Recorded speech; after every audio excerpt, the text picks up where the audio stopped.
All right. So it's been a little bit since we've had the repairs. How's your garden doing? The garden is doing very well. It's gotten very full since then, especially the stand-up garden. I've moved a lot of plants from the inside of the house out to take advantage of the sun. So it's been doing very well. It's nothing like it was. Should we go take a look at it then? Yeah, let's go take a look. All right, let's go. Well, I guess we'll look at the stand-up first. That is where all the trouble started anyways. So since then, when we lost our little baby peppers and I think a few sprouting onions, it's been doing very, very well. We've got some healthy potato plants. I had them all lined up outside, but it was way too hot and bright, so I had to eventually move them in here, which creates a very beautiful jungly effect. It's so full I can hardly move the camera around. You got this packed to the gills with plants. Everything's doing so well. Well, and they really appreciate the shading. I've been surprised with how much they've appreciated it. I thought it would be too low of light, but the sun is so hot and intense throughout the entire day that it really helps.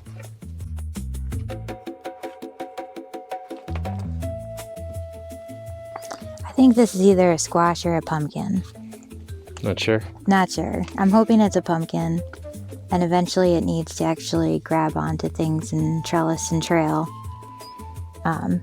It's trying to reach out and find things to grip onto.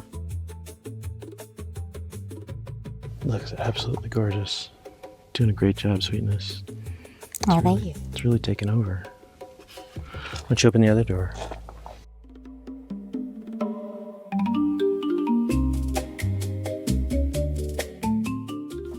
So this was the one that had the issue in the first place. Which issue? The issue of they were crawling in through the open wire in the back, which we sealed up. Oh, the mice? Yeah, that was the original way to get in. So since then, since you closed it up, this is what I've been able to do. And I have a lot of very healthy looking pepper plants again, but it's so late in the year. I'm not really sure if they're going to do anything. Yeah, and with these cold nights, they're out of their range. Yeah, I don't know how the tomatoes are going to do as well. I think they want warmer temps and, like you said, with the colder mornings. It's so hard to film in here. Like, it is jam-packed with everything just flourishing. Can you show me the other side? Well, when you keep the mice away, the plants like to come out and play.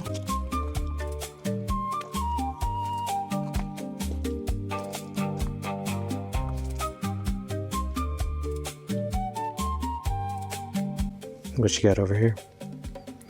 I have a couple of beans that are coming up, some basil, some cilantro, spinach. I have some cabbage from a head of cabbage that I replanted from the store that I've been harvesting the leaves off of. Some tomatoes, some house plants that I was recuperating. There's a little succulent in the very back in that purple little pot I'm quite proud of because it was practically dead, and I put it in here. I've been giving it water and it's very healthy looking now. Yeah, all these wind chimes up. We don't have a single lick of wind. I know. It's so beautiful in here. It's quite magical when the wind is going and they're chiming.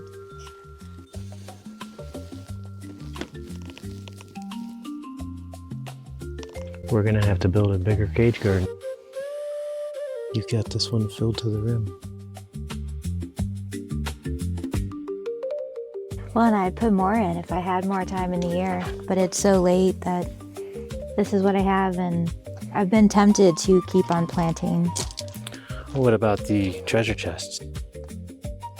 The treasure chests are doing very well also. I've been using this bug netting as a light diffuser.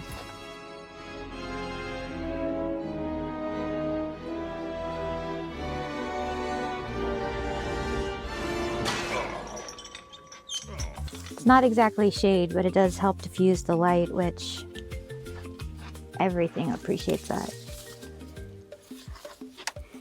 You have double layer shading, huh? Sometimes triple layer, depending how bright and hot it is outside. I made a mistake.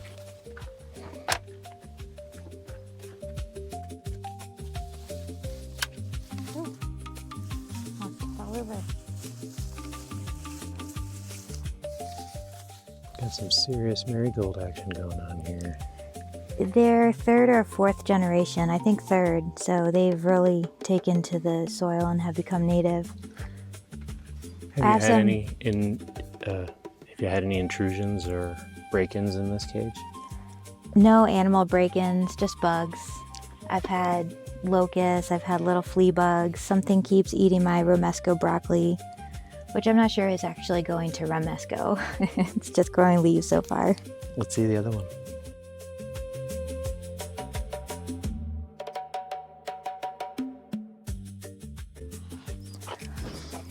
So this one is doing very well with its beans, and these are second generation. And I say that just because You've grown them twice. well, they're the children of the right. So they're better seeds than when they started. They take to the soil. They have just filled every inch of this container. Yes, they have, and I've got stuff below. There's some onion sprouting in the back. I've got a little bean plant that's still trying to grow. I don't think it's getting the best sunlight, but it's doing what it can. It's like trying to film a jungle.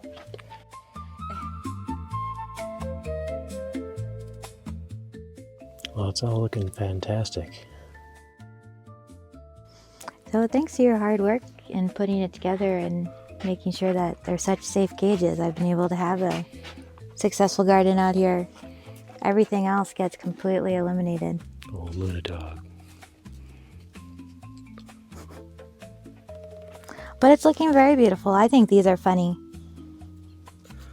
They've done this every year since I've grown marigolds in these cages. There'll be a plant or two that wants to stick some of its little heads out.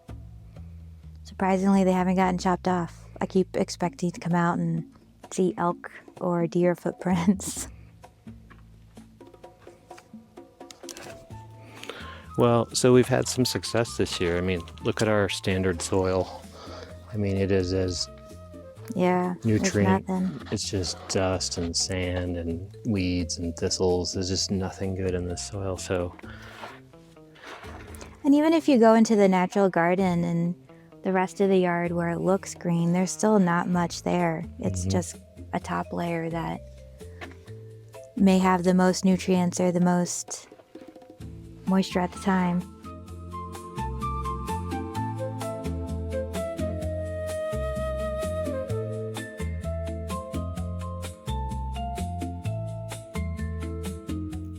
There's Mr. Leo.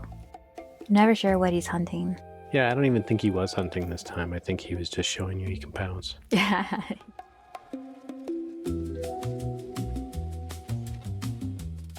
Up on the deck, we've got another garden, and since it's so high off the ground, we don't really have to worry about rodents, but we do have to worry about birds. Been trying to do a lot of experiments about potatoes, trying to get them to go in a bucket, and introducing the world's puniest pepper. Right here, look at this guy. He is a little small, but he was a transplant, so he started out with a rough life. Plus I burned him a few times and found out how much shade he needed the hard way, more than once. Yeah, The other stuff is doing all right, but here's some more potatoes. This is another bucket we're trying. We've hilled it a couple of times. Lots of mulch, pruning it the best we know how. well, we're trying real seed potatoes this year. In the years past, we just planted the store-bought potatoes that grew eyes. Yeah. And then the next experiment is over here in a full-size pot. So that one we're just letting go wild in a much larger environment. And here's another puny pepper. Another little transplant. These started off so late and it's so cold in the evenings, I don't think we're going to get any peppers. I don't think so either, but they are pretty to look at. Yeah, a couple more new ones starting up here and some carrots. And then my favorite is this basil. Really, really nice. They've really greened up since we put them on the deck. They weren't doing so well in the shaded gardens. One of the few plants that doesn't need a lot of shade. Yeah, they love sunlight. So this little basket with a cover and a little bit of shade cloth is all it needs. That and regular water. But we really hope the potatoes go. We'll see. Yeah. And we'll let you know how they turn out. Hopefully we'll get a huge bag. Praying for a 10-pound. All right. Happy homesteading. Happy homesteading. We'll see you on the next one.